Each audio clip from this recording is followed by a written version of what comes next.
आज मैं समझता हूँ कि हमारे घर में उम्रा का पहला गणपति है और 72-74 साल से हमारे गणपति घरगुती गणपति है।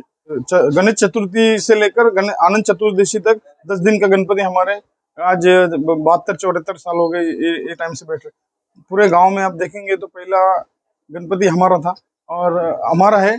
और इस गणपति के लिए हमारे मुमरा से मुमरा में सभी धर्म के लोग हमारे यहाँ पर आते हैं।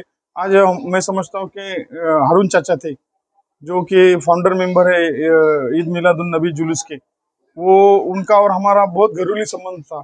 हमारे पिताजी और उनका एकदम भाईचारे का जैसा रिश्ता था। तो मैं ईद मिलादुन नबी की भी सभी मुस्लिम भाइयों को मुबारकबाद पेश करता हूँ। और गणेश चतुर्थी के माध्यम से मैं ये कहना चाहूंगा कि परसों आनंद चतुर्दशी है। सभी बापा 10 दिन के बापा विसर्जन विसर्जन हो जाएंगे। और इस गणेश उत्सव की मैं पूरे देश भर में जो गणेश उत्सव मनाया जा रहा है उसके लिए मैं सभी गणेश भक्तों को मैं शुभकामनाएं देता हूँ। अभी थाना शहर में जैसे कि जो तालाब थे उसमें गणपति को पहुंच विसर्जन करने नहीं दे रहे, तो उसमें क्या कहेंगे? क्या है कि वो विसर्जन तालाब में करेंगे तो तालाब में प्रदूषण होता है। और महाराष्ट्र पोल्यूशन कंट्रोल बोर्ड ने और शासन ने एक निर्णय दिया है, जीआर दिया है कि तालाब में विसर्जन न किया जाए।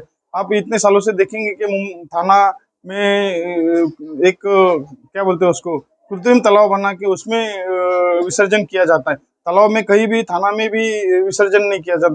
तालाब अगर तालाब भी है तो तालाब के लिए एक छोटा सा पॉन्ड बना के उसमें विसर्जन किया जाता है। वहां से मूर्तियां निकाल के फिर बहते पानी में खाड़ी में। और ये प्रथा यही है एक्चुअली देखने जाओ तो कि आप विसर्जन कोई भी है तो बहते पानी में होना जरूरी है। अभी मैं समझता हूँ कि पहले हमारे दादी थे, हमारा गणपति भी शंकर मंदिर तालाब में ही विसर्जन होता था।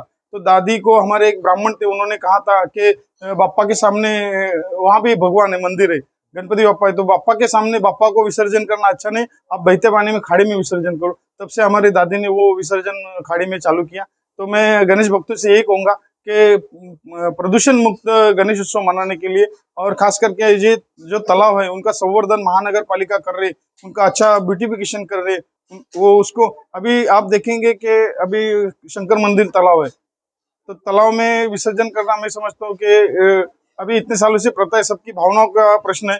लेकिन आगे से प्रशासन को मैं यही यही कहना चाहूंगा कि जो विसर्जन की जगह है वो सही तरीके से बनावे और तालाब में विसर्जन न हो इसका ध्यान रखें। दादा, जैसे कि 28 सितंबर को विसर्जन भी है और ईद नबी भी है, लेकिन उसको देखते हुए कहीं ना कहीं मुस्लिम ने भाईचारा दिखाते हुए 28 सितंबर या 29 सितंबर को जुलूस निकालने की अनुमति दी है। ये तो मैं हाँ, ऐसे भाईचारा को आप किस नजरिए से देखते हो, क्या कहना चाहिए? ये तो मैं मुस्लिम भाइयों का तहे दिल से शुक्रिया अदा करता हूँ। क्या है कि आज 28 तारीख को गणपति विसर्जन था और उसी दिन ईद मिलादुन नबी का जुलूस का भी ये था, ईद मिलादुन नबी के उनके जन्मदिन का ये था। तो मुस्लिम भाइयों ने ये अपने दिल की एक बात की कि हम लोग एक दिन बाद में करेंगे, उसके लिए मैं उनका शुक्रिया अदा करता हूँ। क्योंकि मुमरा की परंपरा रही है हिंदू मुस्लिम की एकता की। तो ये पूरे देश भर में मिसाल दिए जाते हैं कि मुमरा को समय आप देखेंगे तो हिंदू मुस्लिम की इस तरह एक साथ में रहते हैं। दादा, जैसे कि क्या नाम है, आज जो राजनीति में हो रहा है कहीं ना कहीं मुस्लिम की भावना को आहत कर रहे हैं, तो आज मुमरा से इतना बड़ा पैगाम दिया जा रहा है, तो हिंदुस्तान को इस पैगाम को आप किस तरह से दिखाना चाहोगे? अभी मैं वही कहा ना कि मुमरा की परंपरा रही है हिंदू मुस्लिम की। और क्या है कि तालाब रहता ना तो तालाब में एक मछली ऐसी रहती है, पूरा तालाब को गंदा कर देते हैं। वैसा एक आध आदमी ऐसा निकलता है कि वो सब इस चीजों को ये करता है। लेकिन मैं समझता हूँ कि जहाँ की जो पोजीशन है, जहाँ की जो सिचुएशन, उस सिचुएशन को भी फॉलो करो। जैसे मुमरा में आप देखेंगे कि मुमरा में हिंदू मुस्लिम एकता की मिसाल दी जाती है।